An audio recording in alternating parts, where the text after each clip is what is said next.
ریلیاں ساڑیاں ہون تے نہ کسی اور دے نال وکھایا جاوے. ڈب کے نہیں مردا میڈیا.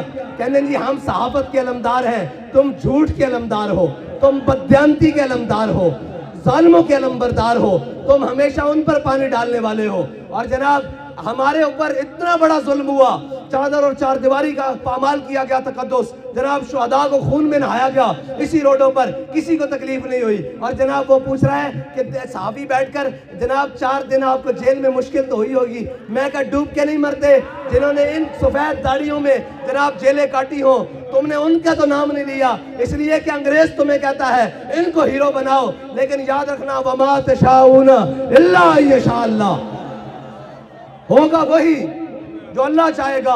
اور وَتُعِزُّ مَن تَشَاءُ وَتُذِلُّ مَن تَشَاءُ. یاد رکھنا ایک بات پکی ہے کہ جناب تمہارے میڈیا کا محتاج تحریک لبیک نہیں ہے. اسی یہ چاہتے ہیں تسی سانو نہ وکھاؤ.